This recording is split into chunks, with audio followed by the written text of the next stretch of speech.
You were in a cabinet in New Zealand at also interesting times, like here in Croatia. Now we are waiting to start negotiating, or actually finish negotiations with the European Union on some major chapters like competitiveness and taxations. And what the European Union is saying to us, that we have to start doing better in reforms of the public administration.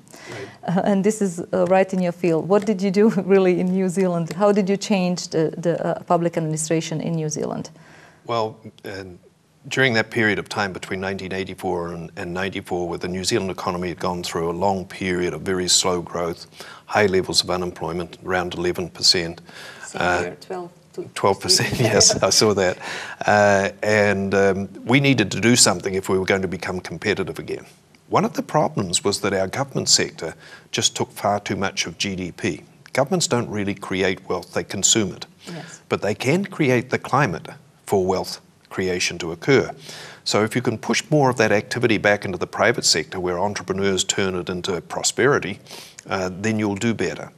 And we managed to shrink the size of the government share of the New Zealand economy from about 45% down to 27%. But that also meant that we shrunk the size of the civil service very dramatically, as we looked at government entities and we cut them back to, this is just essentially what the government needs to do. Now everybody says, that's terrible, you destroyed all of those jobs.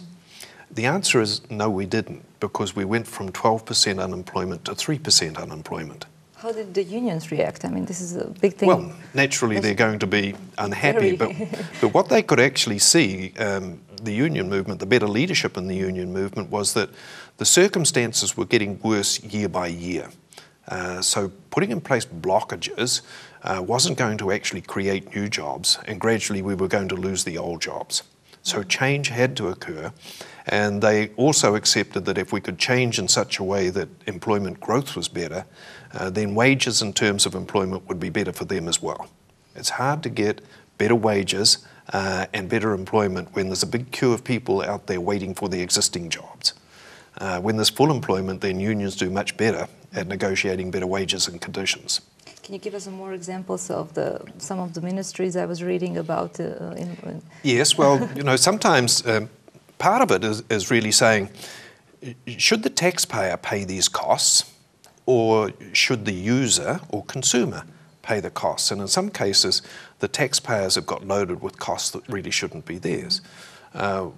One of the places that I think you're referring to was our forestry industry and the Ministry of Forestry, which provided all of the work in the forests and did all of the pruning of trees and the replanting and so forth. And it had 17,000 people working for it. And when we restructured it, it had 17. But what we'd really done was that we'd shifted those jobs across to the owners or the operators of the forests, and those people were now employed there.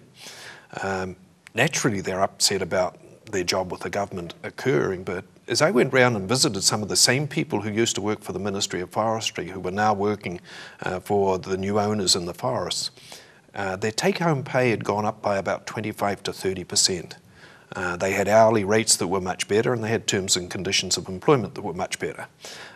So that was a big gain. But in addition to that, because we did that and we made the forest much more productive by going about it in that way, the number of jobs in the forestry sector had gone up by 30%.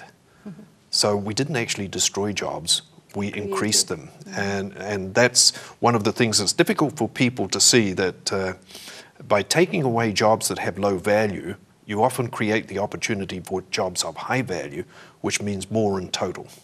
What did you do with the fishing industry? This is